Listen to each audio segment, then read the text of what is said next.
What's up, everybody? Tip Anderson here, aka Renfell, joined by, I think Luke is back there. He's asleep. He's tired. He just got in.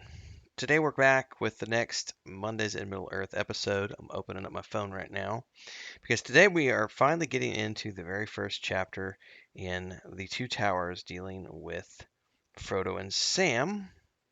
The name of the chapter being The Taming of Smeagol.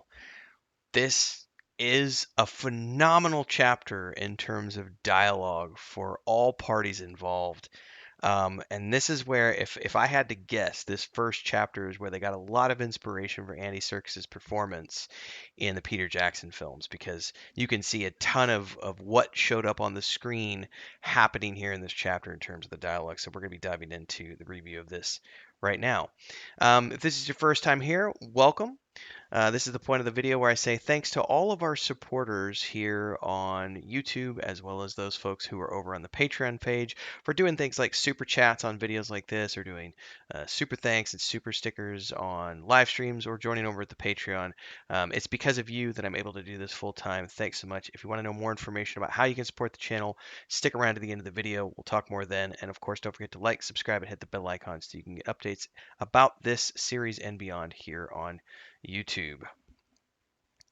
Let's get into this. The Taming of Smeagol. This is chapter 1 of book 4 in The Two Towers as we continue our read through of The Hobbit, Lord of the Rings, and the Silmarillion up to and beyond now, because we're not going to get done with it before the Rings of Power drops. But mostly this was to re-educate myself, so I could better critique the Rings of Power. And I'm reading things and finding things out that I didn't know or had just forgotten, because my last read through was 20 years ago. So the story picks up here with Sam and Frodo 3 evenings after they had fled from the company, nearly lost in the wilderness without the guidance of Strider to take them where they needed to go and to guide them through the wilderness.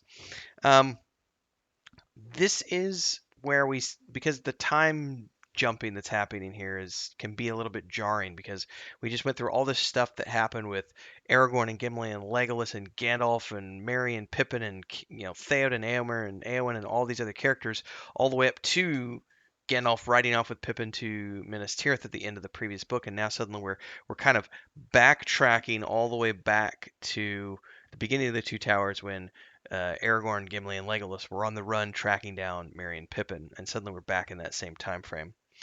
As they are standing here on the brinks of a tall cliff with everything bare and bleak before them, it says here that they do not look beyond the river to Gondor, or to their friends or the lands of men, but rather towards Mordor. Um, there's a really great description here of how it's like this smoke ridge of mountains, like the smoky mountains, and then constant flickering of red on the horizon. So it's very vivid, the imagery here, that there's this mountain range, and in there is Mordor, and it's just smokes and cloud and darkness and flashes of red lightning, and it's not a safe place. And we get the iconic line from Sam about how that they put into the film that the one place we don't want to see any closer is the one place we're trying to get into. And it's sort of like this calm before the storm with the hobbits, because they're looking out and they realize they have to go here. They don't want to go there, but they have to, and they've committed themselves to this path, because literally there's no way back now because of the orcs and everything else. Um, we get some internal monologuing here from Frodo, who's having serious doubts, and then he starts to talk about how all of his choices have proven ill, which we get this from Aragorn before. If you remember back when, I think it was when they were coming out of I think it was when they were coming out of Moria and going towards Lothlorien. Um, anyway, Frodo wonders here. He says, if it's the will of the Dark Tower that is steering them. Sam is lamenting the fact that they only have limbus bread. And he would love just plain old bread. Just give me a plain slice of bread and a mug. Hell, half a mug. I'll take half a mug of beer. And he's also complaining about how I've lugged my camping gear all the way here, and what use has it been? Because there's nothing to make a fire with and nothing to cook, not even grass. So this is another great way to explain the environment that they're in, because it's just a barren wasteland of cliffs and mountains right now. They also talk about the fact that they haven't seen Gollum. They haven't seen his eyes for 2 nights. Um, but they suspect that he's still following them. The only thing they've seen is the great eye, and it's important here that it has the eye capitalized as it's watching them from the hills as they're going to go across these flats. So they're very scared, and I love the trepidation here in this chapter because they're imagining the flapping of feet behind them and the occasional faint sounds of falling rock when they halt. But if they stop, then they just hear the whistling of the wind. So it's like you know Gollum's out there, but they can't ever get a glimpse of him. They just keep hearing stuff behind them on top of the howling wind and everything else. When they finally get to the edge of this cliff where they're thinking about, we have to go down, there's nowhere else for us to go, we can't follow the ridgeline anymore, we're being forced to climb down. And they're looking out, and it says, this is the part I love. It see the smoky blur of the mountains lost in a deeper blackness that was reaching out westward with long arms. So this is that storm that remember when Helm's Deep, the Battle of Helm's Deep, and as they were riding to Helm's Deep, they got hit with that wave of blackness that was coming, and then another wave coming from Isengard, but also the other wave that was coming from Mordor. Believe that was the case. This is that. Someone correct me if I'm wrong on that, but I think that's what we're looking at in terms of timeline. And this is the to send out darkness to cover the land. Just as Frodo is starting to go over the edge of the cliff here and they think they're going to climb down, it says there comes a savage blast of wind and a high, shrill shriek of a Nazgul. And Frodo involuntarily puts his hands to his ears and falls off the cliff, right? And into complete darkness. And then the rain hits. So he's caught down in the darkness and he's holding onto the edge of the cliff. Sam, Sam, help me. And this is where Sam finally remembers that he has elven rope. You okay, Luke? Luke's probably upset that I'm not shutting up and letting him nap. Fathoms and ells. I have no idea what these measures are. It says they mentioned 30 ells or about 18 fathoms is the guess at the height of the cliff. I'm going to Google this real quick. What is a fathom? 1.8 meters. So if it's 18 fathoms, that's about 36 feet, right? If my math doesn't suck. That's the guess about the height of the cliff. We get this scene here, by the way. This is brilliantly done in the film, um, where they use the rope, tie it off, and climb down. And when they get to the bottom, Sam is lamenting the fact that the rope's tied up top, and he's like, "Oh, I'm gonna waste this rope." And then it falls down, and Frodo's like, "Dude, good thing that didn't happen when we were climbing down." And Sam's like, "Man, I don't know what you're talking about. I tied that rope. I've been tying ropes for years and years and years." And and then Rope's like, Sam's like, don't be knocking my rope tying skills. Then he's looking for cuts or where it might be frayed, and it just came unloosed. And that's when it says that Sam is like, this is a magic rope, and it says he says that he puts it away lovingly into his pack, where he's like, my precious, putting his rope back into the pack because he realizes this is a very special rope.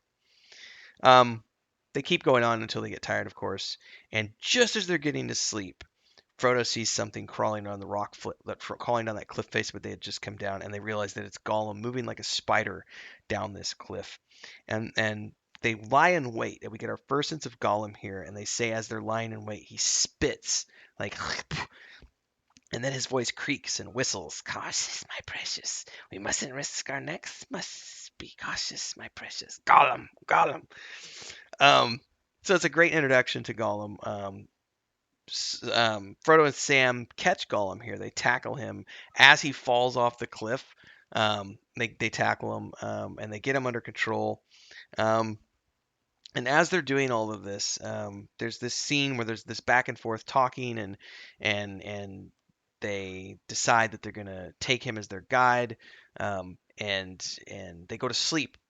But they fake asleep, right? So Frodo and Sam are both kind of waiting to see if he's going to run away, and he of course tries to run away. So they do the thing with the elven rope, and this is this scene where Frodo remembers back to the words that Gandalf told him about how pity and mercy had stayed Bilbo's hand, and he decides that he's going to have pity on Smeagol, on Gollum, and it says that he must guide them into Mordor.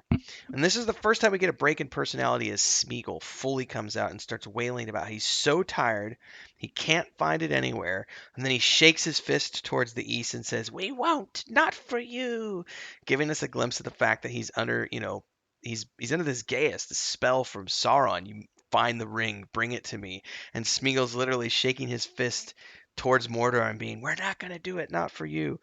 But it's just desperation also to have the ring again, have it be his. Um, and they're deciding what to do here, and Frodo wants him to guide him, but he needs him to swear. And Smeagol offers to swear on the precious, and Frodo reminds him that it's treacherous and will twist his words. And while this is all the while as this is going on, Sam is watching, and the text is very interesting here because it says, "It looks to Sam as though his master had grown and Gollum had diminished in stature. They were akin and alike, but yet not alien, and they could reach each other's minds because they were both bound by the ring."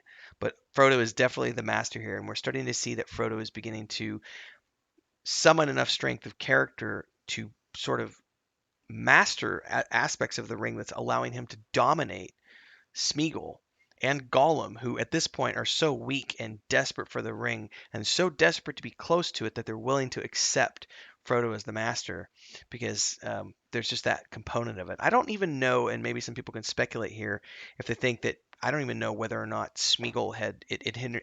I don't. Let me rephrase that. I can't talk right now. I don't know if it had entered Smeagol's mind yet that he could take the ring from Frodo. I think it was just at this point he's so weak and tired and desperate to be close to it that he's willing to do anything just to be able to be there in its presence. So that leads to this desperation. I don't know. Love to hear your thoughts. Drop them down below. Thanks again to all of our supporters here on YouTube and over at Patreon. Check the links below if you want to go over to our Patreon page, or if you're just going to stay here on YouTube, you can join as a member of the Adventurers Guild, drop super chats, stickers, and all those good things. I'll see you next time, everybody. Thanks so much. Happy reading.